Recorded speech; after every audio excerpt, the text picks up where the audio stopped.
Hispanic Impacts on the USA Project by Christopher Sanchez, Mary Angeli Fernandez, and Kathy Main. Our group's topic was, what impact has people of Hispanic descent made on the United States public education system? Our claim was that the impact that people of Hispanic descent have made on the United States public education system is an increase in the ratio of students to teachers from the 90s to today. To begin with, it's best to see how schools in the U.S. have increased in enrollment. A poll was taken by teachers in Michigan asking if they've noticed their class sizes change over time. 69% of the teachers have reported that their class sizes have increased. This is supported by research taken showing the enrollment of international students, which also shows the share of U.S. enrollment. It could be said as a fact that the enrollment in the U.S. has increased exponentially since the 1950s. Now, if we look at the composition of the United States, about 50% of them have 10% or more students who are Latino, with California, New Mexico, Texas, and Arizona having more than 40% Latino students in their schools. This was taken in 2006. Numbers have only increased since then, and this directly relates to the increase in Latino students in each class, which would increase the student-to-teacher ratio.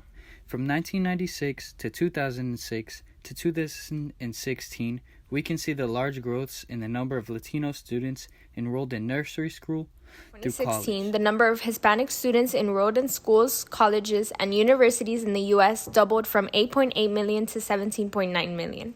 They now make up 22.7% of all people enrolled in school. The student-to-teacher ratio measures the number of students per teacher.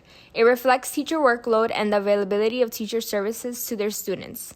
Thus, the increasing ratio has caused less availability for teachers to aid students. While the data in the chart presented has been scattered since 2006, the student-to-teacher ratio is still higher in 2018 than it ever was before.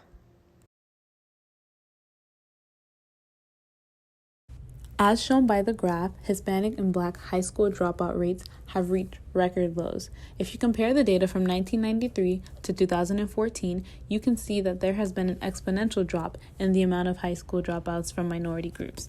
And moving on, you can see that the college percentage of those students who are Hispanic in 2018 have reached new highs. For example, Florida International University has reached 67%, University 84%, and other colleges as well. Over the past decade, the Hispanic high school dropout rate has declined and college enrollment has increased, even as Hispanics trail other groups in earning a bachelor's degree. Hispanics are significantly less likely than other groups to have student debt. About 22% of young Hispanic households, those headed by someone younger than 40, have student loans. Although record amounts of Latinos are attending colleges, there's still many intimidated by the cost, whiteness, and bureaucracy of a white-dominated nation.